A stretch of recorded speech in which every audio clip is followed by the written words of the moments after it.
Wow, that's a lot of flashbulbs. Thank you. Thank you all for coming, braving the rains and the traffic. It took me an hour to come here from Andheri.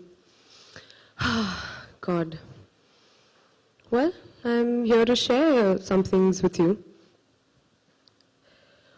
Well, you know me. I'm a Delhi girl, and I always wanted to be an actor. But you know, it was something that, I don't know, even I took a very long time to sort of admit it to myself. Because, I mean, I could just hear the Delhi aunties clucking their tongues and going like, Beta, it's not a very suitable thing for you to do. I mean, after all, a girl is supposed to behave in a manner that is appropriate to her surroundings. You see, I was middle class, I was little academically inclined, head girl, etc., came from a conservative family. I mean, hardly the trappings of a Bollywood heroine, right? And then, of course, when all of us grew up, what are the first toy that we sort of acquire? All the ladies in the room, your first toy? Barbie doll, right? Well, yeah, and at age 5, when you get your first Barbie, it just sort of sets the yardstick for you for life. Perfection. That's what the world, that's what everyone around you tells you to do all the time. But you know, in my journey from that Delhi girl to now sitting here chatting with you, I figured something out for myself. I figured out that, and it's very profound, I figured out that Barbie can be dusky. I figured out that Barbie can be black. I figured Barbie can wear a t-shirt with holes, Barbie can run, she can bake, and if you send out Barbie to play cricket, she can hit a 6. I figured out that I could be Barbie. Really?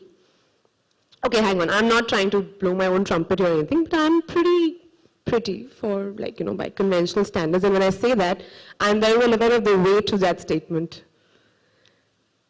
But, I mean, it's not like, you know, I mean, the fact that I'm an actress or I love my body or my face, those are not things I love about myself. I love the fact that maybe I have crooked teeth, you know, my front 2 teeth sort of overlap.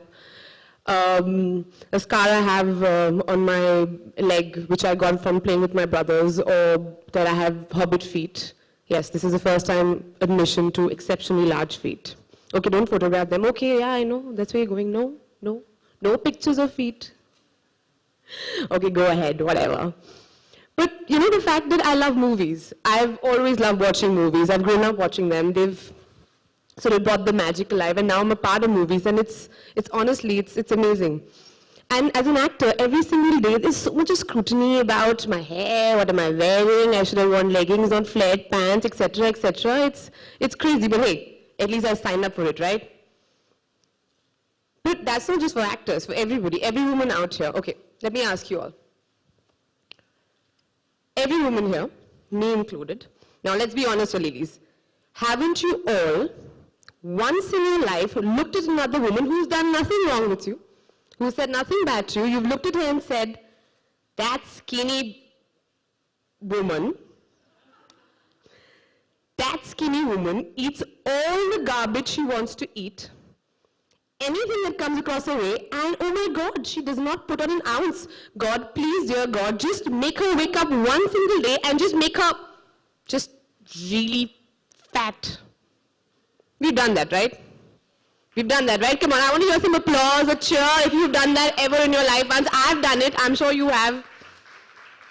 There you go. And you know why you've done that? You've done that because we constantly are bombarded, you know, with messages from movies, from TV shows, ads, magazine covers, for crying out loud, by just perfection. That there's only one definition of a perfect you. And guess what? Nobody fits in. Not one of us. We are constantly taught not to love ourselves. But you know, today has been so amazing. It's been really amazing for me because I was back then, I was listening to all this, and I and all of us have seen, heard, experienced such amazing women. Women who didn't sit around waiting for the world to judge or to approve of them. They didn't need anybody else's permission. They just went out there and lived their lives. Full, rich lives. They taught themselves to love who they were. I mean, Bhar mein jaye, all the perceptions and all the perceived flaws that we're supposed to have. They didn't need anybody to give them anything. They just took it. Carpe diem, seize the day, right? Because you already know what the world wants you to be. The world wants you to be 6'2", size 0, or wait, size -2 or -3 or whatever the new fancy eating disorder we are promoting this week, you know. And women should be seen, not heard. Speak when spoken to. They want your complicit silence. But you know what the world really wants? What the world really needs? It needs your voice. Your honest, beautiful, unique voice. Just like the voices we heard today. Just like the stories we heard today.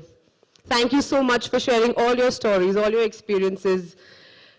It's just been so enriching. Thank you, Femina, because it's so amazing that you're trying to set better examples, better role models for all of us, for young girls to look up, to follow. I just think that's just really cool, isn't it? I think it's damn cool. Yeah, you could be any size, any age, skin color, hair texture, socio-cultural, political background, even disability. And yet they're so beautiful, so unstoppable. Thank you. Thank you so much. You've showed us that when we learn to love who we truly are, when we learn to own and celebrate what the world may perceive as our flaws, that's when we become truly unstoppable. That's when the magic really happens.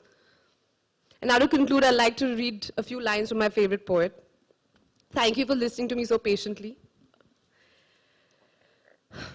Now you understand just why my head's not bowed. I don't shout or jump about or have to talk real loud. When you see me passing, it ought to make you proud. I say, it's in the click of my heels, the bend of my hair, the palm of my hand, the need of my care. Because I'm a woman, phenomenally. Phenomenal woman, that's me. Thank you, and that's all of you ladies out there. So just go do your thing.